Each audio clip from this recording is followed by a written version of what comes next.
Hey guys, this is Ken, and I had two recent conversations about AI in the last couple of weeks that really shifted my view on the ways it can be used in the creation of art and story. And I wanted to share with you what I learned and what are some takeaways that you might have, even if you're 100% against AI or 100% for AI. There is something in the middle that I think we can come to some type of understanding where we're using AI to actually enhance our things rather than create things whole cloth like those AI bros, or completely shun and reject it and slow down your process in that way. So I think there are a number of ways that you can use it to take all your stuff to the next level. And I know many artists who are already using it in their process, but not in the ways that you might think. So, the first discussion that I had with a friend of mine who works in the games industry, we were talking about how AI could be used to speed up the process of not only making games, but helping the creator to realize their ideas a lot faster. And the thing that sparked that topic, that subject, was the fact that the latest like big hit game called Expedition 33 got all of its awards stripped away from it when they reported using AI for some of their textures in the game that they created. And I thought that was a bit extreme. I think part of the usefulness of AI is to make things easier for creators to put out their work. I don't know how egregious the use of AI in this case was, so I can't really say for sure.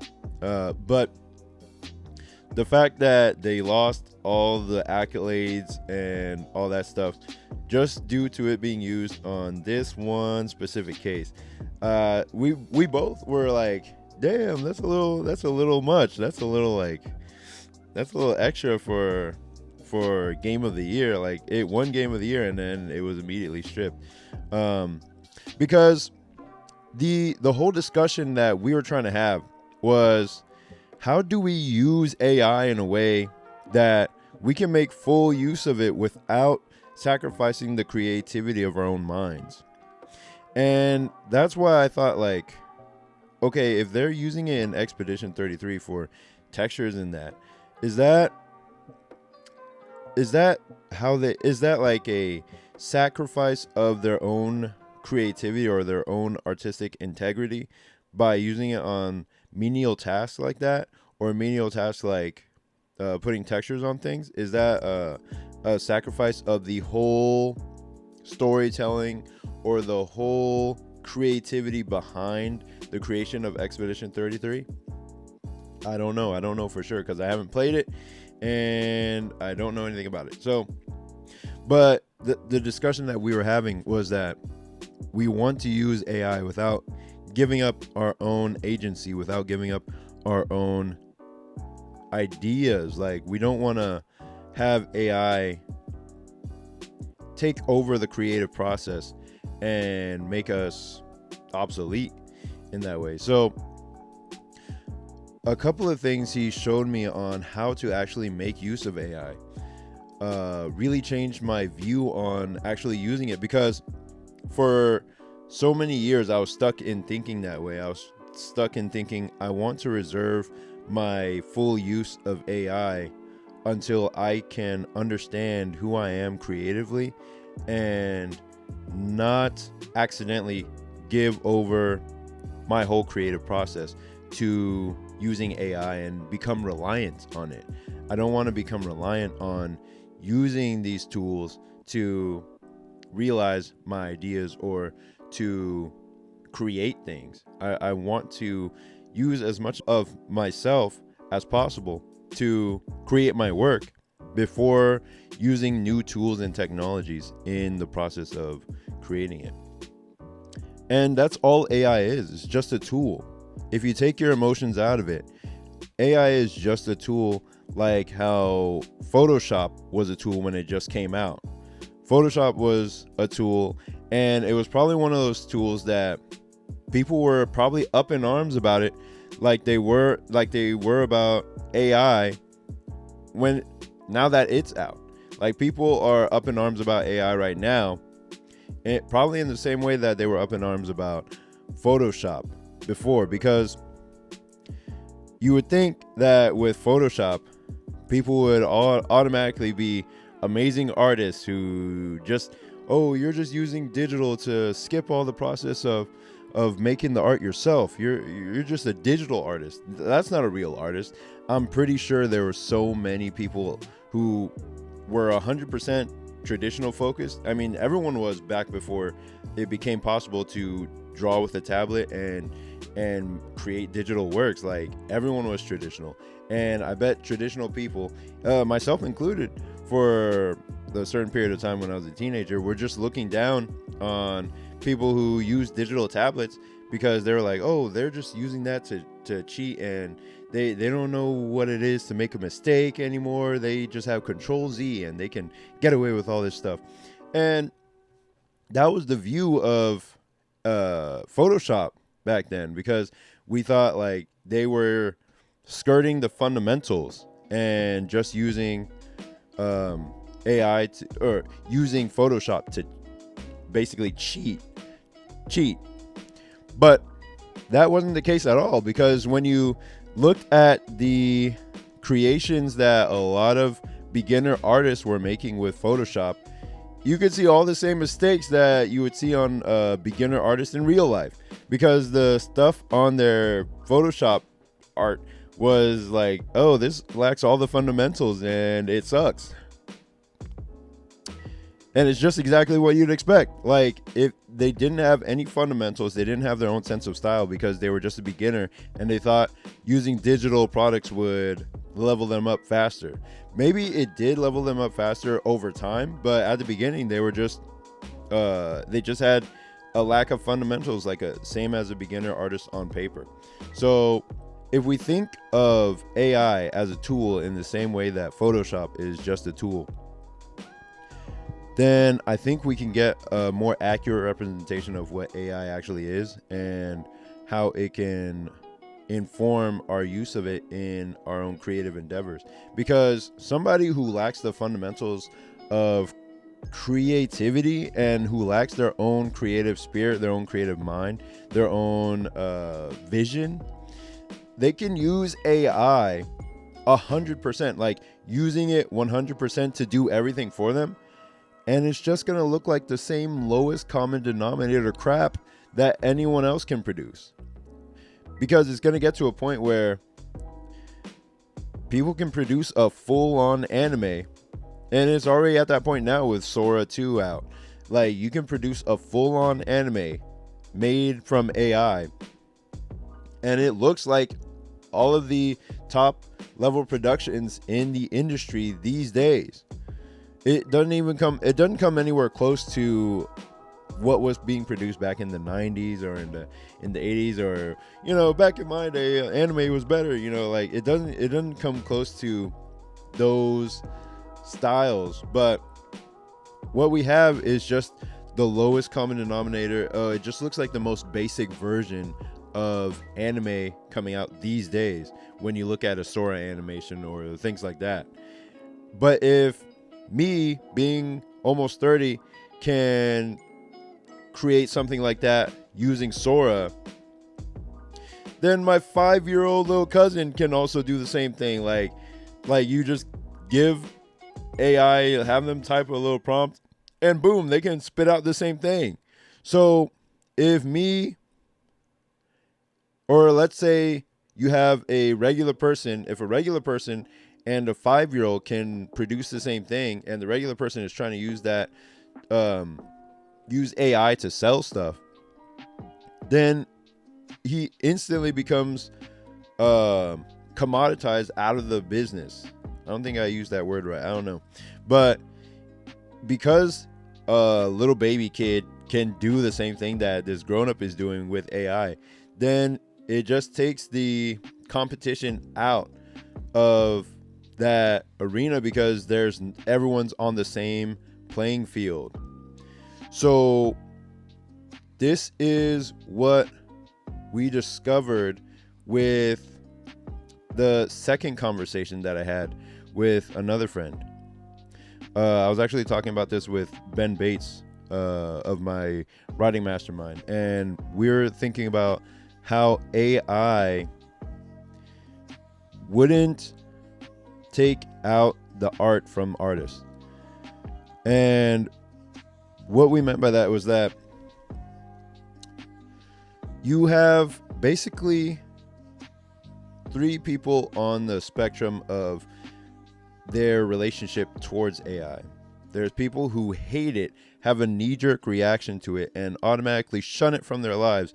And I'm never going to look at it. I'm never going to use anything AI. And if you use AI, you're a bad person. And I hate you. I hate AI. And robots suck. And get rid of all these clankers. And, like, they hate it so much so that they have a visceral emotional reaction to it. And they just completely ignore it. And they don't want anything to do with it.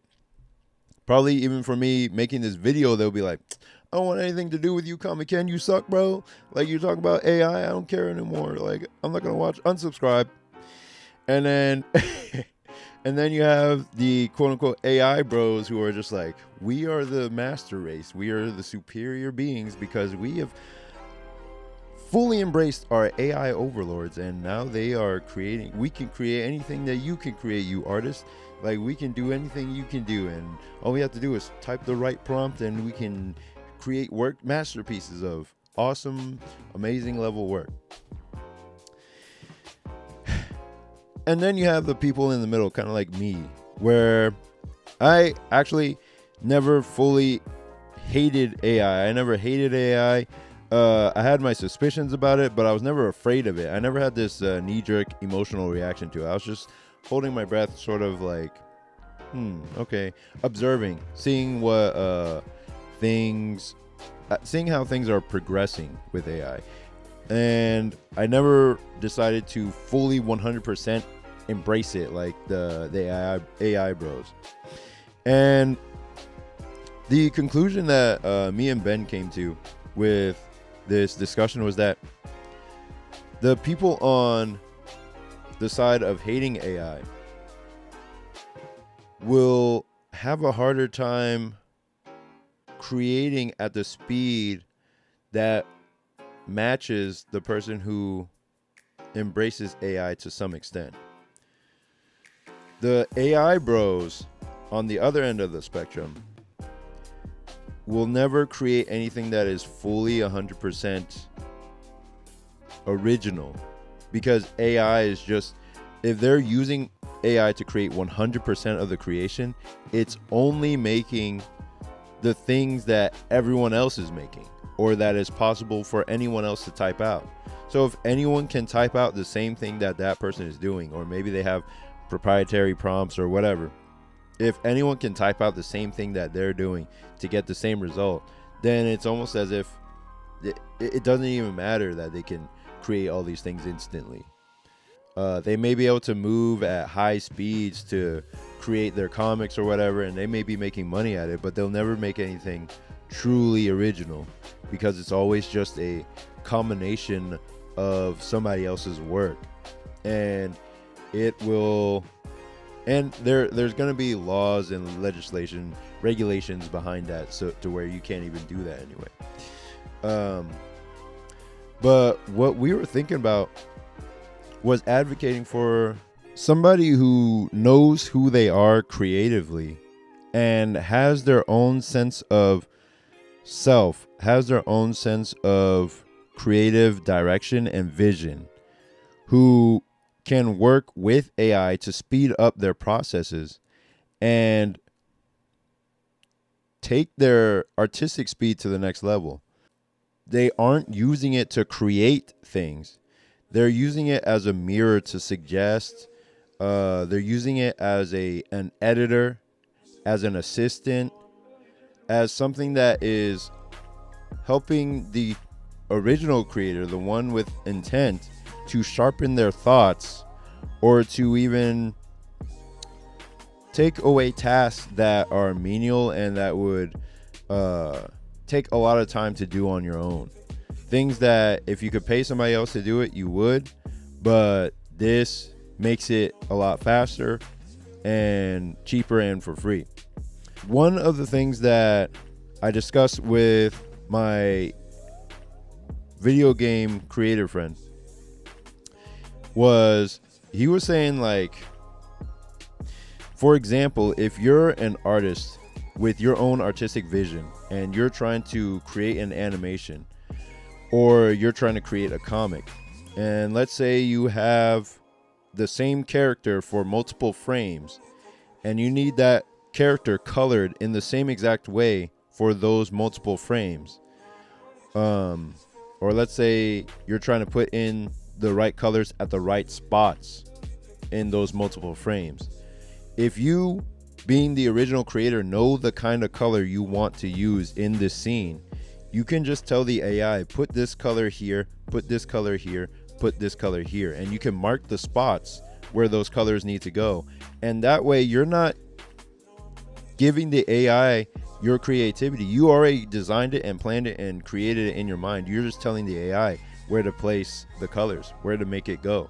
And I thought that opened my eyes. It was like, okay, now I understand, because I'm not giving up my own creativity. I'm like, okay, now I can use it to take away a task that would have taken hours and hours and hours on my own, and it's speeding it up.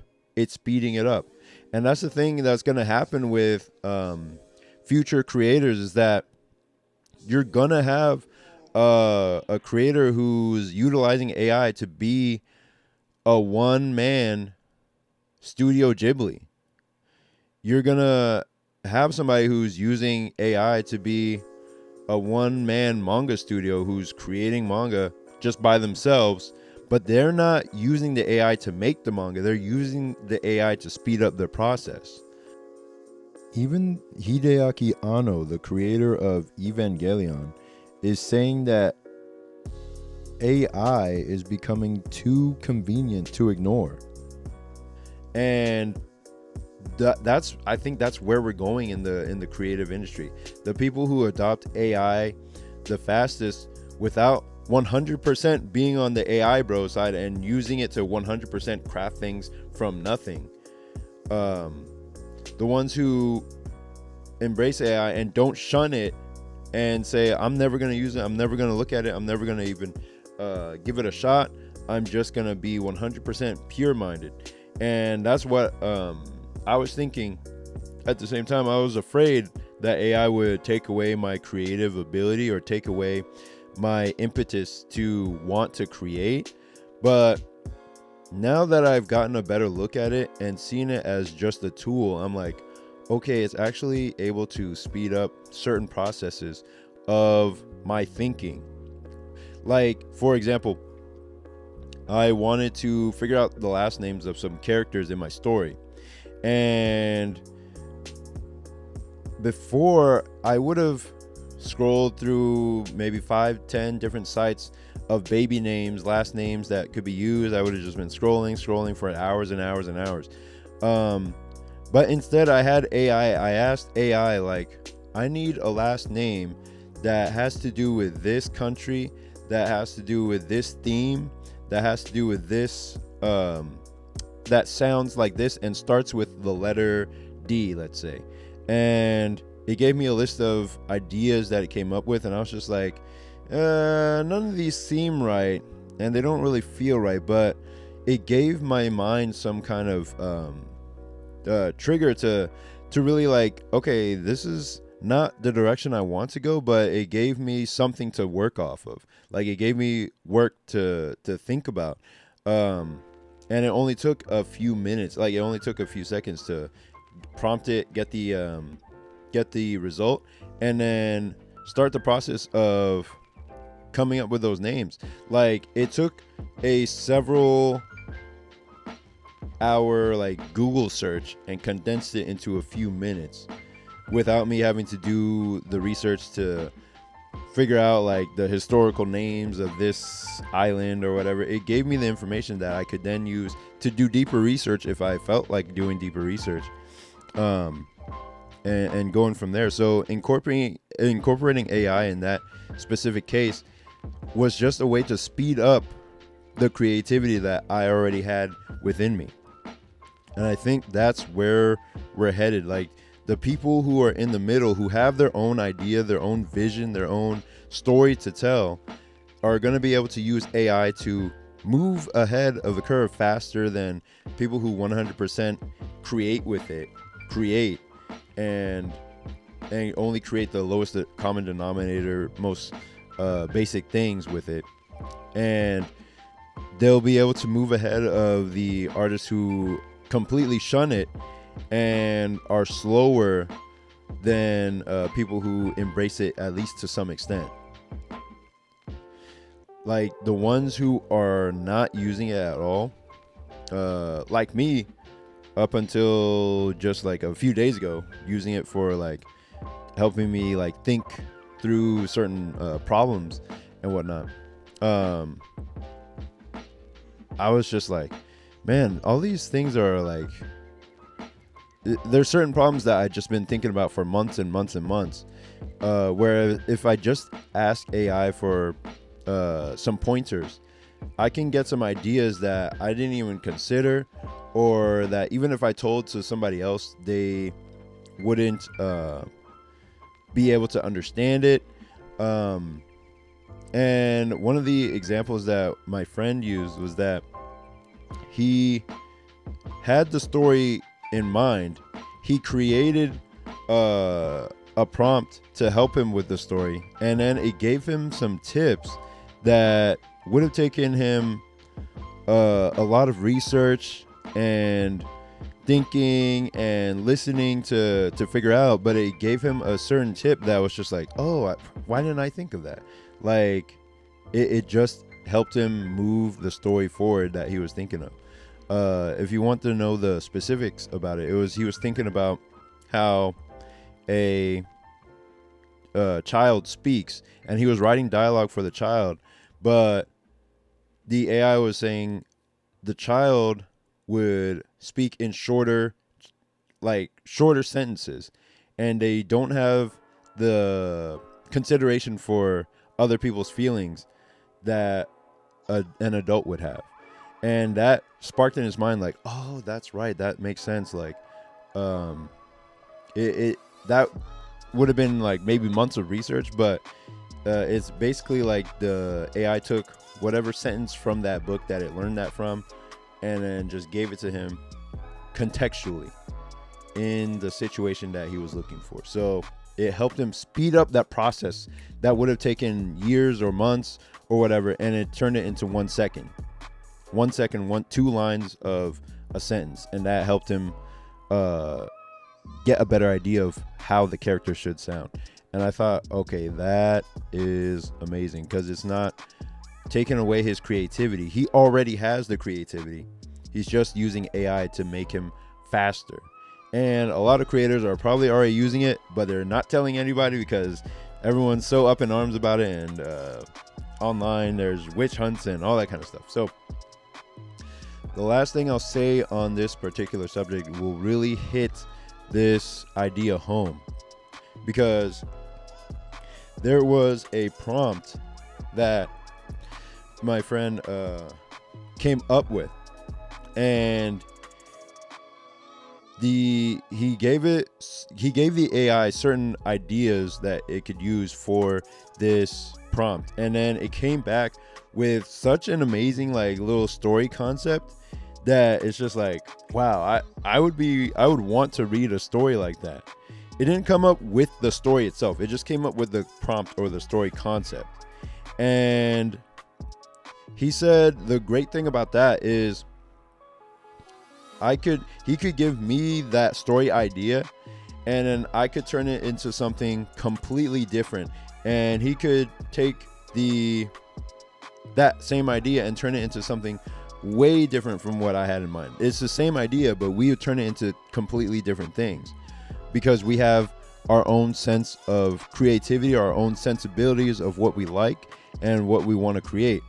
Whereas if somebody who 100% uses AI to create things, they're only going to make whatever the AI spits out, which is going to be the lowest common denominator of all things. This is what Ben Bates says all the time. He says, he always talks about Sturgeon's law, where 99 or 90% of everything is crap.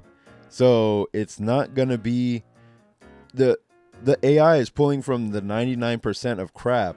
So even if it came up with a great, amazing idea like that, which it did, it's not going to be able to execute on it in a way that is exciting or good. It's going to be pulling from the 90% of human fecal matter that is storytelling these days, and it's just gonna spit out what it thinks people would like to read, and it's not gonna be interesting. It's just gonna be generic, and that's what he was getting from a lot of the replies to his prompts. He was getting a lot of generic stuff, but when he used it to trigger his own mind to come up with better ideas, that's when he really found its usefulness. It was speeding up his process and also giving him, allowing him to come up with better insights to his storytelling or to his writing process, because he was able to bounce off of the AI for ideas. And I think that's the advantage that people who embrace it even just a little bit will speed up their process with, versus people who, you know, completely shun it forever. Like they just won't have that certain speed to their work, and there's nothing wrong with that. Like, there's literally nothing wrong with it. I'm pretty much the same way. Like, I was even the same way with traditional versus digital stuff, because I just couldn't afford a tablet. I couldn't afford all those things back in the day, so I was just like, oh well, since I can't have it, I mean, then I guess I'll just hate I'll just hate digital stuff forever. But I eventually learned how to use it and figure it out, because it's just a tool at the end of the day. It's the same with AI. Another friend was able to use AI to flat their comic pages a lot faster than they would have if they had just done it by themselves manually. So they were able to get that done in 2 hours, a process that would have taken several days. So yeah, it's got a ton of uses. Artists are already using it, but they may be too afraid to say it online. It's already being used in the storyboarding industry, so it's ruling out a lot of people who aren't embracing it to some extent. So what we came up with is, we don't use it to create ideas. We have the ideas, and then we use it to enhance what we've already made. Enhance, assist, edit. I think that's going to be the best use of AI going forward. And I can't believe I did this long of a video on just this subject, but I felt very strongly about it, and I wanted to put that idea out there so that people got a better understanding of what AI could be used for going forward, so that you don't have to be afraid of it, and you don't embrace it 100% like an AI, bro. Just use it to enhance your thinking and speed up your creative process, and I think you'll find the best medium. You'll find the best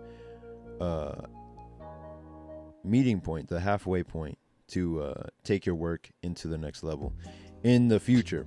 Because I can see it coming, where somebody is going to be able to make Ghibli level stuff by themselves.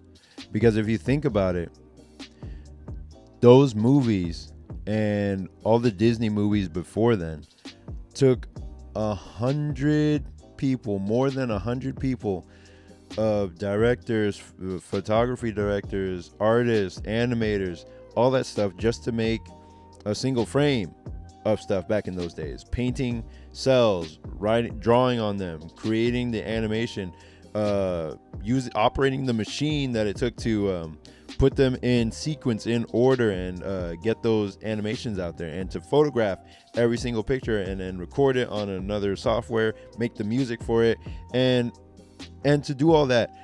Where now in 2025, you have a guy who has made his own feature-length film by himself using Blender and the tools he had available, the digital tools he had available. He didn't use AI.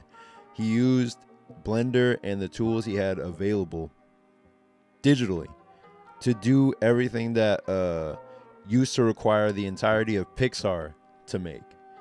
You can do that as one person, and we've been on that track for a long time now. So if we go from back in 1950s, hundreds of people being used to make animation, to now in 1999 with a Japanese animator being able to create a full anime movie off of his 1999 Mac computer. I think that might have been Makoto Shinkai who was able to do that. And then to go to 2025 with another creator being able to make one movie in 2 years just by using the tools available to him on his computer, on his time, on everything that he's using, then I think pretty soon we'll have somebody making multiple full-length features by themselves, not using AI to make the feature, but using AI to enhance the vision that they already have. But anyone who tries that now, it'll probably be too ahead of their time. People still really have a knee-jerk reaction to AI, and I don't blame them. But it's coming. There's really no stopping it. And people who embrace it and don't lose their creativity, don't lose their sense of self to AI, I think they will go much farther in the future. So that's pretty much all I had to talk about for today. Please check out my latest webcomic, Saintly. It is a demon chase horror action comedy about two best friends who have to outrun the demon loan sharks that they borrowed from. Basically, it's like Scooby-Doo meets K-pop demon hunters without the K-pop. And the story backs the main character into a corner where she has to decide between the hard path to success or lose her soul to the lure of easy money. And we get to see the ramifications of her choice, and if she can hide this deal with the devil from her friend, or if it will tear them apart. And I hope you read my comic in the description and check out the story. It should appear in your email inbox or your spam folder if you don't see it. And I will see you in the next one. Peace.